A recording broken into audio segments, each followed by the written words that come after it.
ఓం శ్రీ సాయిరామ్. ఓం సాయిశ్వరాయ విద్మహే సత్యదేవాయ ధీమహి తన్నో సర్వప్రచోదయాత్.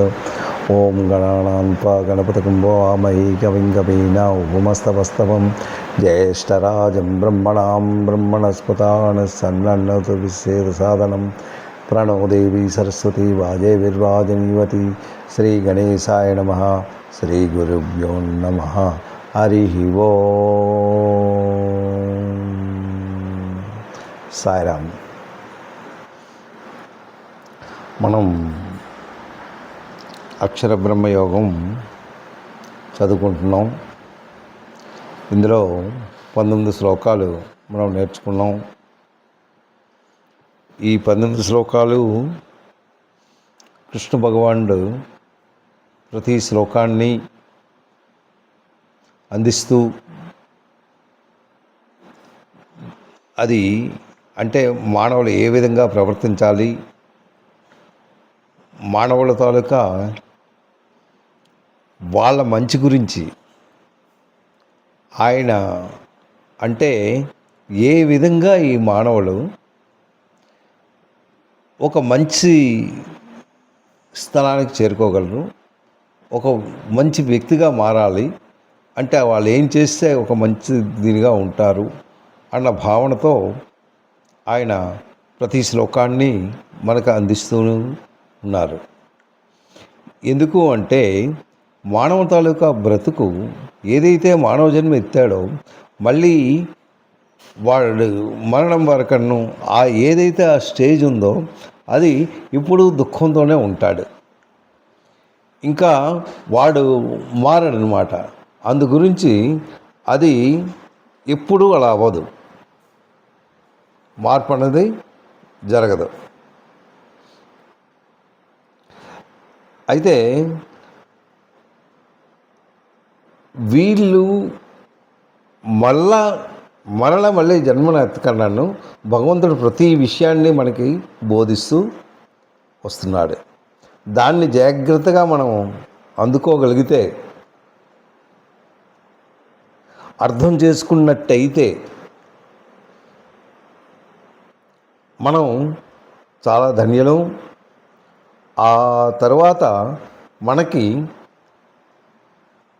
మోక్షాన్ని చెరువులో చేరుకుంటూ మరొక జన్మ మళ్ళా తీసుకోకుండా ఆయనలో మనం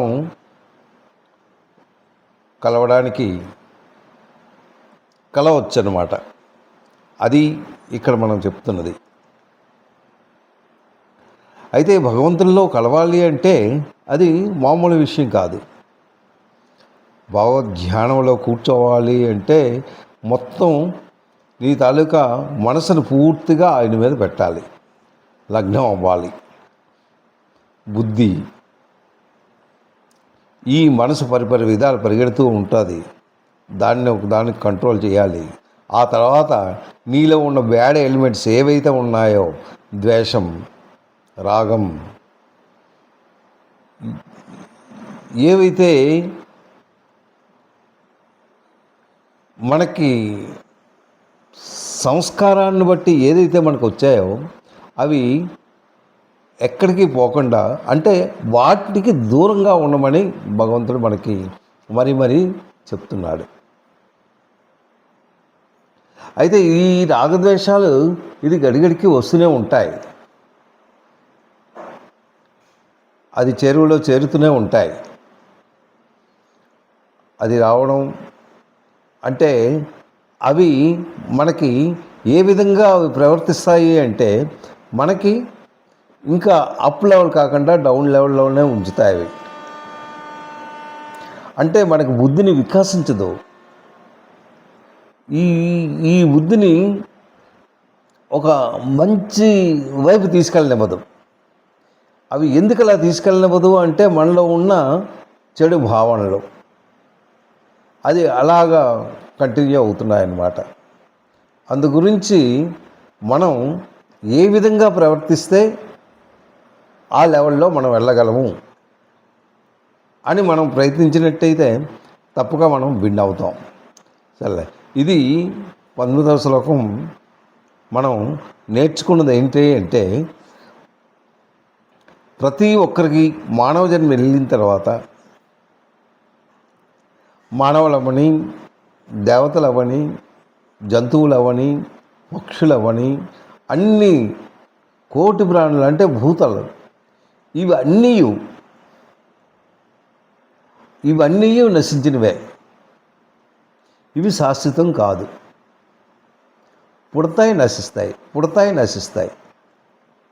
అయితే మనకి సృష్టిని ఎవరు ఏర్పరిచారు, ఈ సృష్టికర్త ఎవరు అని ఒక్కొక్కటి మనం ఆలోచించుకున్నట్టయితే అది హిరణ్య గర్భుడు, అతనే బ్రహ్మ, ఆయనే సృష్టికర్త. అయితే మనం జాగ్రత్తగా ఆలోచించుకోవాల్సిన విషయం ఏంటంటే, ఓకే ఇది ఇంతవరకు బాగుంది, మనం మరణిస్తాం, లేకపోతే ఇదవుతాం, మనం దీన్ని బట్టి మళ్ళీ పుడతాం, మళ్ళీ చేస్తాం, ఇది రొటేషన్లో ఉంది లైఫ్. ఇది ఏంటి, మన తాలూకా ఆయుష్ ఏంటి 100 years అనేసి అంటున్నారు. కానీ కొందరు 60 అంటాడు, 70 అంటారు, 80 అంటారు, 90, మ్యాక్సిమం 100. ఆ తర్వాత వాడు చాలించడమే, అంటే ఇక మరణించాలి, అంటే ఈ దేహాన్ని విడిచిపెట్టక తప్పదు. ఈ దేహం కంటిన్యూ కాదు, ఇది శాశ్వతం కాదు. ఈ దేహం నీ ఆయుష్ని బట్టి నువ్వు ఎన్నాళ్ళు ఉంటావో అన్నాళ్ళు ఉండి ఆ తర్వాత దాన్ని విడిచిపెట్టక తప్పదు. సో ఇది ఇలా ఉంటూ ఉంది. అయితే ఇది ఎంతవరకు ఉంది, మనం జస్ట్ అలా ఆలోచించినట్టయితే ఇది మన తండ్రులు, తండ్రి తర్వాత తాతల తర్వాత ముత్తాతల తర్వాత ఇలాగ ఒక్కొక్కటి రొటేషన్ అవుతుంది కదా. ఇది ఎంతవరకు దీని బ్యాక్ అంటే మనం ఇప్పుడు ఏంటి, ఇది కలియుగ ఆరంభం. అంటే కృష్ణుడు అయిన తర్వాత అది అందరూ ఇది అయిపోయిన తర్వాత అంతమైన తర్వాత మరొక యుగం స్టార్ట్ అయింది. ఏంటది, కలియుగం. అయితే అప్పటి నుంచి అవి అలా లెక్కేస్తూ ఉంటే ఇప్పుడు ఒక 5000-6000 years కంప్లీట్ అయిపోయింది. అయితే దీని తాలూకది 17 lakhs years అనమాట. ఇంకా ఎన్ని జన్మలు ఎత్తాలో మనకు తెలియదు, కాదు ఇంతకు ముందు ఎన్ని జన్మలు ఎత్తామో మనకు తెలియదు. అది జాగ్రత్తగా మనం ఆలకించినట్టయితే, అది జాగ్రత్తగా మనం క్యాచ్ చేసినట్టయితే దాని తాలూకది మనకు తెలుస్తుంది. ఎలా తెలుస్తుంది అంటే, మన కర్మను మనం అనుభవించక తప్పదు.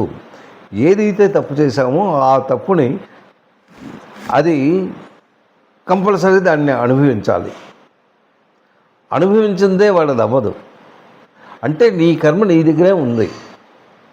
అయితే ఈ జన్మ ఎలా ఉంది అంటే, అది పూర్వజన్మ సుకృతంతో నీకు వస్తుంది. ఆ సంస్కారం, ఆ జ్ఞానంతో నీకు ఈ జన్మకు వచ్చింది. ఈ జన్మలో ఉన్నది నెక్స్ట్ జన్మకు వెళ్తుంది. అది ఏ విధంగా అవుతుంది అన్నది నీ కర్మను బట్టి. నువ్వు మనిషిగా ఉన్నావా అంటే నీ కర్మను బట్టి నువ్వు ఏ విధంగా ఉంటే ఆ విధంగా నీ జన్మ ఎత్తావు. ఇంకా నువ్వు తప్పులు చేసి నువ్వు చాలా ఉద్రేకంగా నువ్వు ప్రవర్తించి వీడిని ఏడిపించి వాడిని ఏడిపించి చాలా చికాకులు పడుతూ నీ జీవితంలో అంటే ఎవరిని కేర్ చేయక ఇవి చేస్తూ ఉంటే నువ్వు డౌన్ లెవెల్లోకి వెళ్తావు.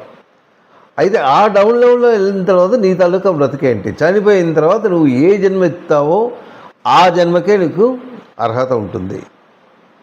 అయితే నువ్వు మనిషిగా బతుకుతావా, లేకపోతే పక్షిగా, లేకపోతే జంతువుగా, దేనిగా ఏదో ఒక జన్మ తీసుకోక తప్పదు. అది ఎలా తీసుకుంటావు అంటే నీ కర్మను బట్టి ఉంటుంది, నువ్వు ప్రవర్తించే నీ స్థానాన్ని బట్టి ఉంటుంది. ఇది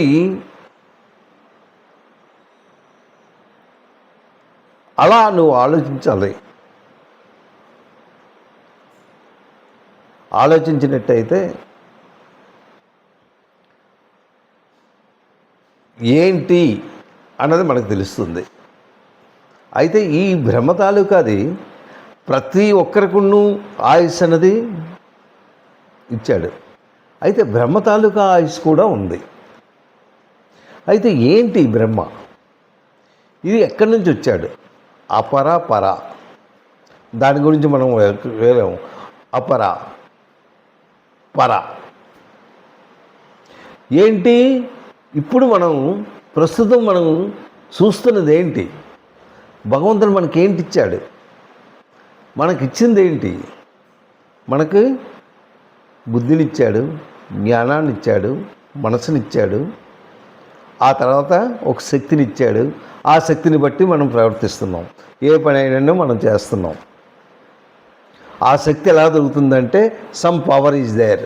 ఆ పవర్ నీలో పడుతుంది కనుక దాంతో నువ్వు చేస్తున్నావు.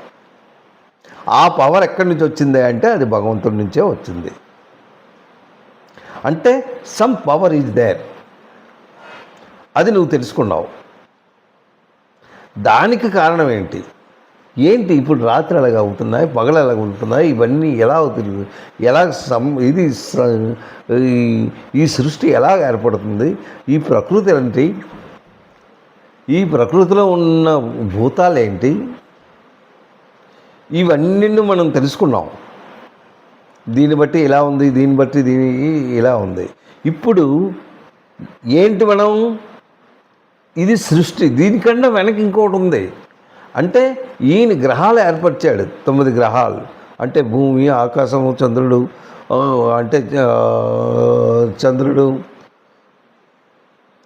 ఏవైతే ఈ గ్రహాలు ఉన్నాయో ఒకదానికొకటి తిరుగుతున్నాయి. అంటే ఈ భూమిని ఆకర్షించే శక్తి ఉంది. భూమి చుట్టూ చంద్రుడు తిరుగుతున్నాడు, ఈ భూమి సూర్యుని చుట్టూ తిరుగుతున్నాడు. ఇది ఎలా ఏర్పడ్డది అంటే ఇది భగవంతుని తాలూకా శక్తే. ఈ శక్తితోనే ఇది నడుస్తుంది. ఇది కాక ఇంకా ఉంది దాని వెనక ఇది ఈ గ్రహాలు కాదు, ఇంకా ఉంది వెనక. ఏంటి అనేది మనం ఆలోచించాలి. అది ఆలోచించినట్టయితే ఏంటి ఆ తర్వాత ఏంటుంది? ఓకే, ఇదంతా భగవంతుడు సృష్టించాడు, భగవంతుడు సృష్టించి ఇది వదిలేశాడు, కానీ ఇంకా ఉంది. అది చేసుకున్నట్టయితే బ్రహ్మ, దీనికి కారకుడెవడు? ఒక బ్రహ్మ, సృష్టికారకుడు అనేసి శాస్త్రాలు చెప్తున్నాయి. ఆయన తాలూకా జీవిత సత్యం ఏంటి అది మనకి ఈ శ్లోకంలో చెప్పాడు. ఏది లాస్ట్ శ్లోకంలో మనం నేర్చుకున్నది అదే అన్నమాట. ఏంటి ఆయన దాంట్లో మనం ఏంటి నేర్చుకున్నాం? అది ఎన్నవ శ్లోకం? 19వ శ్లోకం. ఏంటంటాడు? భూతగ్రామ స ఏవ అయాం భూత్వా ప్రలీయతే రత్యాగమే అవసః ప్రభవతి అహరాగమే అనేసి మనకి లాస్ట్ టైం మనకి చెప్పాడు ఇలా ఉంటుంది అని. అయితే ఇది భూతగ్రామం. నేను మొన్న నీకు అది ఎక్స్ప్లెయిన్ చేశాను. భూతగ్రామం అంటే ఏంటి, స ఏవయం భూత్వా అంటే ఏంటి, ప్రతీయతే అంటే దీంట్లో భూత అంటే ప్రాణి. ఈ ప్రాణి ఇది ప్రకృతి వశమున ఈ ప్రాణులు ఎలా ఉత్పన్నం అవుతున్నాయి, ఎలా వస్తున్నాయి అంటే బ్రహ్మ తాలూకా పగటి కాలంలో ఈ ప్రాణులు ఉన్నాయి. ఆయనకి రాత్రి అయినప్పుడు మాత్రం ఒక్క ప్రాణి కూడా ఉండదు, అన్నీ పోతాయి, ప్రళయంలో పోతాయన్నమాట. అంటే అవన్నీ పోతాయి. మళ్ళీ ఆయనకి రాత్రి అయిన తర్వాత, మళ్ళీ పగలొచ్చిన తర్వాత మళ్ళీ ఈ భూతాలన్నీ మళ్ళీ మామూలుగా చేరుకుంటాయి. అది ఇక్కడ చెప్తుందన్నమాట. రాత్రి ప్రారంభంలో ఎప్పుడైతే రాత్రి అందులో లీనమైపోతాయి. మళ్ళీ పగటి ప్రారంభం కాలంలో ఎప్పుడైతే పగలొచ్చిందో ఆయనకి అవి మళ్ళీ ఉత్పన్నమవుతాయి అనేసి ఇందులో 19వ శ్లోకంలో మనకి అందించారు. అయితే 20వ శ్లోకంలో ఏంటి? పరస్తస్మాత్ అన్నాడు. ఏంటి పరస్తస్మాత్? పర అంటే ఇది ఈ శ్లోకం ఒకసారి చదువుతాను. దేని గురించి ఆయన చెప్పాడు అంటే, పర తస్మాత్ తు భావః అన్య అవ్యక్తాత్ సనాతనః. అది ఫస్ట్ సెంటెన్స్. పర తస్మాత్ తు భావః అన్యః అవ్యక్తః అవ్యక్తాత్ సనాతనః. ఏంటి సనాతనః అన్నాడు?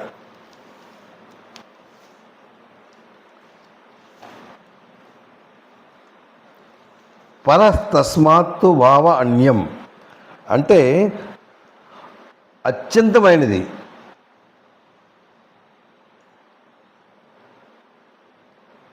ప్రాణాలు ఏదైతే భూతాలు అంటే ప్రాణాలు మొత్తం ప్రాణంతో ఉన్నవి, ఇవన్నీ నశిస్తాయి. వీటికి ఇవి శాశ్వతం కాదు. ఏ ప్రాణి అయినా అంటే ఇవి అవ్యక్తం. అంటే ఇది శాశ్వతమా? ఇది శాశ్వతం కాదు. శాశ్వతమైనది ఏంటి? ఓకే, ఏవైతే ప్రాణకోట్లు ఉన్నాయో, ఏవైతే జీవరాశులు ఉన్నాయో, ఈ జీవరాశులన్నీ ఇవి శాశ్వతం కాదు. అయితే ఏంటి శాశ్వతం? శాశ్వతమైనది ఉన్నది.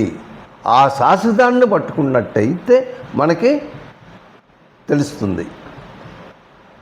ఆ శాశ్వతమే పరమాత్ముడు, ఆయనే భగవంతుడు, అదే పరమపదము, ఆ అవ్యక్త భావమే. అంటే ఈ దీనికన్నా విలక్షణమైనది ఏంటి? ఇవి ఏవైతే ఉన్నాయో ఇవి శాశ్వతం కాదు, ఇవన్నీ అవ్యక్తమే. అంటే ఇవి పుడతాయి, చస్తాయి. కానీ ఈ పుట్టుక చావు లేకుండా ఉన్నవాళ్ళు ఉన్నారు. ఏంటి? అయితే ఈ ప్రాణికి ఈ శక్తి ఎలా వస్తుంది? ఈ శక్తి ఎక్కడి నుంచి ఇచ్చింది? ఇవి ఎలా వచ్చాయి అని ఆలోచించుకుంటున్నట్లయితే అవి ఎక్కడ ఉంది సంథింగ్, ఆ పాయింట్. అంటే ఒక శక్తివంతమైనది ఉన్నది అని మనకు అర్థమవుతుంది. ఆ శక్తే భగవంతుడు, అదే పరమాత్ముడు. ఆయన మాత్రం నశింపడు. ఆయనకి చావు అన్నది లేదు. ఎందుకు అంటే ఆయన సృష్టికర్త, మొత్తం సృష్టించినాడు. ఆయనకి చావు ఉంటే ఇంకేమైనా ఉందా?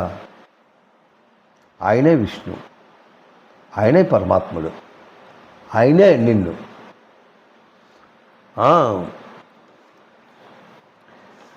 ఇది ఆది యజ్ఞం అనేసి అంతకుముందు మనం చదువుకున్నాం.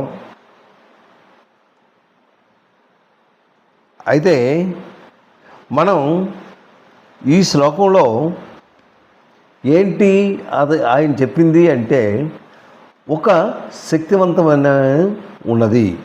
ఏంటంటున్నాడు? పరతస్మాత్ అంటే పరతస్మాత్ అంటే అత్యంతంగా ముఖ్యమైనది, అన్నిటికన్నా ముఖ్యమైనది. అది మంచి భావం గలది, అది శాశ్వతమైనది, అది విలక్షణం లేనిది. అదనమాట భావం. అన్యం అవ్యక్తాత్ అంటే అవ్యక్తము కంటే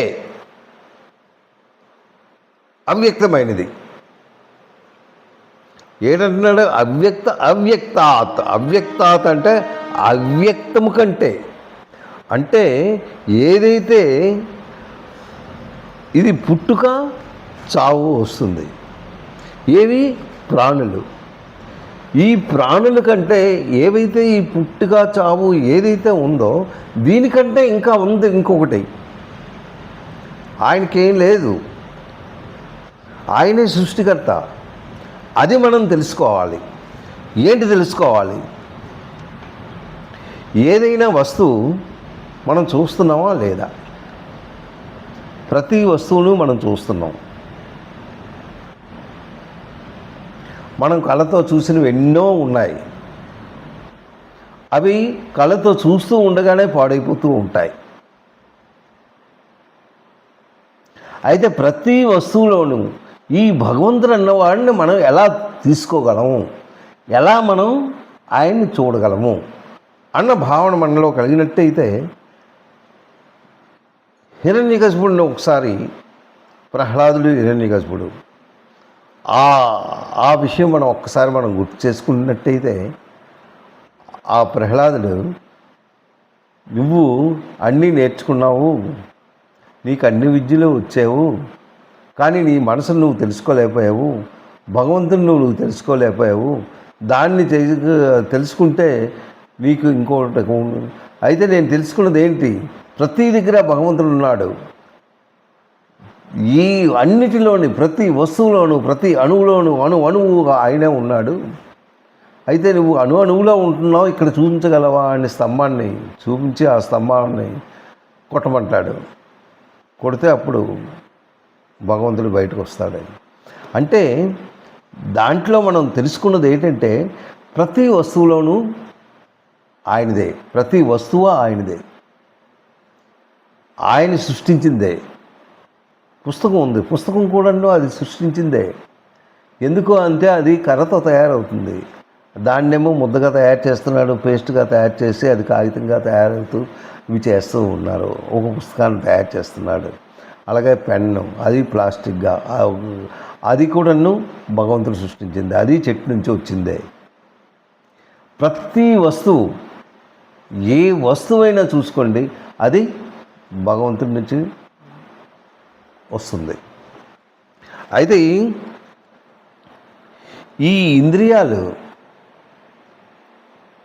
ఏంటి? నీకు ఇంద్రియాలు, నువ్వు వస్తువు చూసేసరికి నువ్వేంటి చూస్తున్నావు?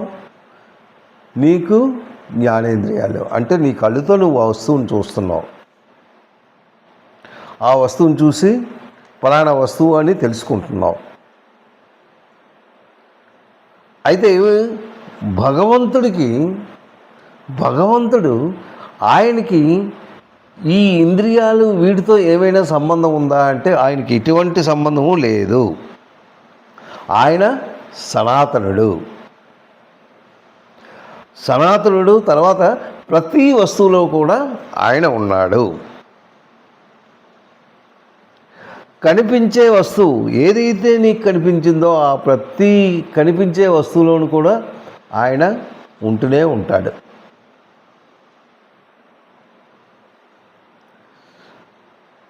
ఇవి ఏవి? వస్తువులు చూస్తున్నాం, అది నశించిపోతాయి.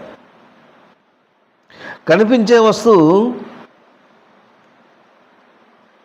ఏదైతే కనిపించే వస్తువు ఉందో అది, ఆ వస్తువులో భగవంతుడు ఉన్నాడు అనేసి మనం అనుకుంటున్నాం. ఎక్కడ ఉన్నాడు? ఎలా ఉన్నాడు అంటే మన మట్టుకు మనం ఆలోచించినట్టయితే తప్పక ఆయన ఉన్నాడు. పాల్లో ఉంది, పాలు,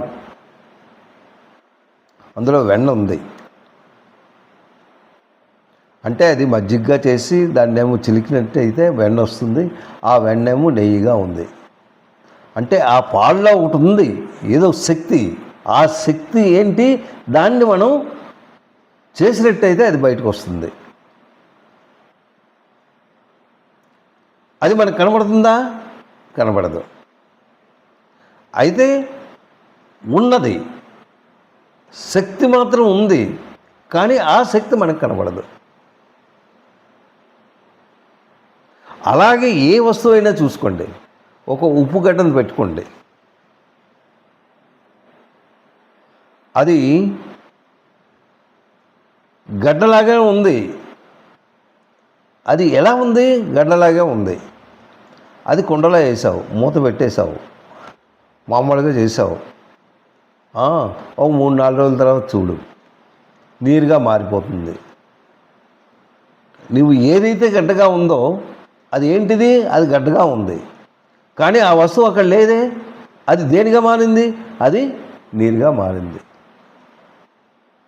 ఏంటా నీరు? ఆ నీరు ఉప్పు. అది ఎలా మనకు తెలుస్తుంది? అందులో ఉన్నది అని అది రుచి చూసినట్టయితే మనకు తెలుస్తుంది, ఉప్పుగా ఉంటుంది. అంటే భగవంతుడు ఉన్నాడు. అలాగే భగవంతుడు ప్రతి దగ్గర, ప్రతి దాంట్లో ఏ వస్తువుని చూసుకోండి, దానికి భగవంతుడు అందులో ఉంటాడు. చెరుగ్గడ్డ ఉంది, ఆ చెరుగ్గడ్డలో తీపి ఉంటుంది. ఆ తీపి ఎలా వచ్చింది?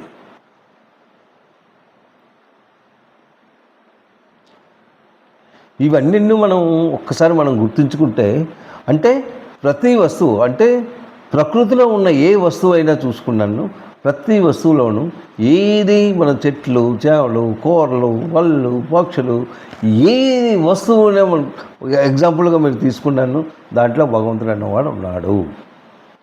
అంటే కంపల్సరీ ఒక శక్తి ఉంది. ఆయనే సనాతనుడు, ఆయనే శాశ్వతుడు, ఆయనకి మాత్రం చావన్నది లేదు. కానీ ఆయన ఎలా ఉన్నాడట? ఆయనకి ఇన్ని సంవత్సరాలైతే ఆయనకు పగలు, ఇన్ని సంవత్సరాలైతే రాత్రి. ఎప్పుడైతే పగలు ఉంటుందో పగల లోపలే అన్నిన్ను జీవరాశులన్నిన్ను తన పనులు ఇవి అన్నీ చేసుకుంటుంటాయి. రాత్రి అవ్వగానే తనలో కలిసిపోతుంటాయి అన్నమాట. మళ్ళీ ఆయన లేచిన తర్వాత మళ్ళీ దేని మట్టుకు అవే. కానీ ఇవి అంతా అదే సృష్టి. ఆయనకి ఇలాంటి యుగాలు 43 కోట్లు సంవత్సరాలు, ఒక పగలు, ఒక రాత్రి, మళ్ళీ 43 కోట్లు. ఇంత అంటే ఆయన తాలూకా ఒక పగలు, ఒక రాత్రి ఎలా ఉందో మనం లెక్కేసుకుంటే మనం ఏ పార్టీ అని మనకి నిర్ధారణ అవుతుంది. అంటే అలాగా మనం ఎన్ని జన్మలు ఎత్తాలి, ఎన్ని చేసుకోవాలి, ఎన్ని జన్మలు ఎత్తితే కానీ మనం అక్కడికి రీచ్ అవ్వగలం. కానీ ఇది జన్మలు ఇది రొటేషన్. ఇంకా పుట్టుక చావు ఇలాగా ఒకదాని వెనక అలా ఉంటుంది. అందు గురించి మీ జీవితాన్ని మీరు సరిదిద్దుకుంటూ మళ్ళీ నెక్స్ట్ జన్మకి, అంటే మీ ఫ్యూచర్ మీరే ఆలోచించుకోవాలి. ఈ ఒక్క బాడీయే పోతుంది, కానీ ఆత్మ అనేది ఎక్కడికి పోదు. మళ్ళీ దానికి పుట్టుకుంది, కంపల్సరీ మళ్ళీ పుడుతుంది. మళ్ళీ ఎలా పుడుతుంది అంటే మీ తాలూకా గుణాలను బట్టి వస్తుంది. మీ తాలూకా సంస్కారాలు దాంతోనే ఉంటాయి, అవే మళ్ళీ వస్తాయి. ఇవి ఎప్పుడు కలుస్తుంది? మళ్ళీ నువ్వు ఎప్పుడు నాశనం అవుతావు అంటే నీ సంస్కారం ఎక్కడికి పోదు. అయితే ఇది మన బ్రహ్మకి ఇన్ని సంవత్సరాలు ఉన్నాయి కదా, ఆ తర్వాత పోయిన లాస్ట్లో అయినా మనం ఆయనలో కలిసిపోతాం కదా అనుకుంటావు. కానీ అది ఎక్కడికి పోదు. మళ్ళీ ఆయన తెల్లవారు అయిపోయిన తర్వాత మళ్ళీ మామూలు జన్మే. అంటే నీవు ఎక్కడ పోవు. కొన్ని కోట్ల సంవత్సరాలు అయినను మళ్ళీ నీ జన్మ నీకు మళ్ళీ దొరికిపోతుంది. మళ్ళీ నీ తాలూకా సంస్కారం నీకే ఉంటుంది, నీ గుణాలు నీ దగ్గరే ఉంటాయి. ఆ గుణాలను బాగు చేసుకోవడానికి నీకు మళ్ళీ జన్మనిచ్చాడు. ఆ జన్మ ప్రకారం నువ్వు చేస్తూ ఉండు. ఆ తర్వాత కర్మలు నివారణ అవ్వడానికి నీకు జన్మనిచ్చాడు. ఆ జన్మలో నీ కర్మ నివారణ చేసుకో. మళ్ళీ వేరే కర్మలు మళ్ళీ తెచ్చుకోక మంచిగానే ఉండు, మంచిగా చెయ్యు. అవన్నీ మంచి పనులు చేస్తూ ఉంటే కొన్నాళ్ళకైనా భగవంతుని చేరుకోగలవు. అందుకే భగవంతుని చేరువలో ఉండడానికి ఆయన ఎన్నో విధాలు మనకి ప్రతి శ్లోకాల్లో చెబుతూనే ఉన్నాడు. ఎలాగా అంటే ఎలా కూర్చోవాలి, ఎలాగ భగవంతుని ప్రార్థన చేయాలి, భగవంతునిలో ఎలాగ మీరు లీనం అవుతారు, ఇవన్నీ ఒక్కొక్కటి లాస్ట్ శ్లోకంలో మనం అన్నీ నేర్చుకున్నాం. ఆయనలో చేయడానికి మనం ఏ విధంగా కూర్చోవాలి, ఏ విధంగా చేసినట్టయితే భగవంత్ స్మరణ మనకు వస్తుంది, భగవద్ జ్ఞానం వస్తుంది. ఆ భగవంతు జ్ఞానం తర్వాత మనం ఏం చేయాలి, ఆ భగవంతుని మనం తెలుసుకోవాలంటే ఎలా చేయాలి, ఇవన్నీ ఒక్కొక్కటి మనకి వస్తూనే ఉంది. ఇది ఈ శ్లోకంలో ఏంటంటాడు అంటే భగవంతుడు అంటే బ్రహ్మ తాలూకా పగలు రాత్రి చెప్తున్నాడు. పగలైతే ఇలా ఉంటుంది, రాత్రి అయితే ఇలా ఉంటుంది. పగలేంటి, మొత్తం అన్ని ప్రాణులు టోటల్గా ఉన్న ప్రాణులు కొన్ని కోటి ప్రాణులు ఉన్నాయి. ఈ కోటి ప్రాణులు కూడాను ఇవన్నీ దేని పనులు అవి చేస్తూనే ఉంటాయి. ఇందులో భగవంతుల్లో కలవాలంటే నీ తాలూకా జన్మ ధన్యం అవ్వాలి. అయితే అప్పుడు ఆయనలో కలుస్తావు, మళ్ళీ ఇంకో జన్మ తీసుకోవు. అయితే ఇందులో మాత్రం బ్రహ్మ ఎప్పుడైతే పగటకాలం ఉందో ఆ పగటకాలం అంతా మొత్తం ప్రాణకోటి, ఈ కోటి ప్రాణులు ఇవన్నీ పనిచేస్తాయి. ఆయన పడుకున్న తర్వాత మళ్ళీ అవి నాశనం అయిపోతాయి, అంటే ఆయనలో కలిసిపోతాయి. మళ్ళీ ఆయన లేచిన తర్వాత మళ్ళీ వస్తాయి. అది ఈ శ్లోకంలో ఆయన చెప్పాడు. ఏంటంటాడు, పరం తస్మాత్తు భావం అన్యం అవ్యక్తం అవ్యక్తాత్ సనాతన, సనాతనమైనది సనాతన, అవ్యక్త అవ్యక్తాత్ అన్నాడు. ఆ తర్వాత ఏంటంటాడు, యస సర్వేషు భూతేషు, సర్వేషు అంటే సమస్తమైన, భూతేషు అంటే ప్రాణులు, సమస్తమైన ప్రాణులు, నస్య నశ్యతస, నశ్య అంటే నశించిపోతాయి, నశ్యతస నా వినశ్చతి, ఇంకా ఉండవన్నమాట. ఎప్పుడు ఆయనకి రాత్రి అయినప్పుడు ఇంకా ఇలాంటివన్నీ నశించిపోతాయి అనేసి ఈ శ్లోకాన్ని మనకు అందించాడు. ఇది మనం కూడాను చాలా చక్కగా దాన్ని చదువుకుంటూ దాన్ని అర్థం చేసుకుంటూ మనం ఆ భగవంతుల్లో లీనం అవ్వడానికి, ఆ భగవంతుల్లో కలియడానికి, అంటే మళ్ళీ మనం జన్మనెత్తకుండాను ఎలా ప్రయత్నిస్తే ఆ మోక్షస్థానాన్ని మనం చేరుకోగలమో ఆ విధంగా మనం ట్రై చేసుకొని ఈ జన్మ కాకపోతే మరొక జన్మ అయినాను, మరొక జన్మ కాకపోతే మరొక జన్మ అయినాను, ఈ జన్మలో ఏదైతే చేసుకున్నామో ఆ సంస్కారాలు మళ్ళీ ఫార్వర్డ్ అవుతాయి. అందు గురించి ఈ జన్మలో మనకి ఈ శక్తిని ఇచ్చాడు కనుక, ఇది ఎలాంటి శక్తిని ఇచ్చాడు, నువ్వు అన్నీ తెలుసుకోను గురువుని పెట్టుకో, ఆ గురువు ద్వారా నువ్వు అన్నీ తెలుసుకో. అప్పుడు భగవంతుని తాలూకా తత్వజ్ఞానాన్ని తెలుసుకో. భగవంతుని తత్వజ్ఞానం ఎప్పుడైతే తెలుసుకుంటావో అప్పుడు నీ తాలూకా సంస్కారాలు మారుతాయి. ఇంకా నువ్వు చెడ్డ రాస్తాలో ఇంకెళ్ళవు, నీ తాలూకా ఆలోచనలు మంచిగా ఉంటాయి. ఎప్పుడైతే నీ మనసు మంచిగా ఉండి నువ్వు దీనిగా వెళ్తున్నావో అంటే భగవంతునికి చేరువలో దగ్గరగా ఉంటావు అన్న భావన. అందు గురించి ఆ విధంగా మనం చేయడానికి మనం ప్రయత్నిస్తూ ఆ భగవద్ధ్యానంలో ఉందాము, అదే మనకు కావాల్సింది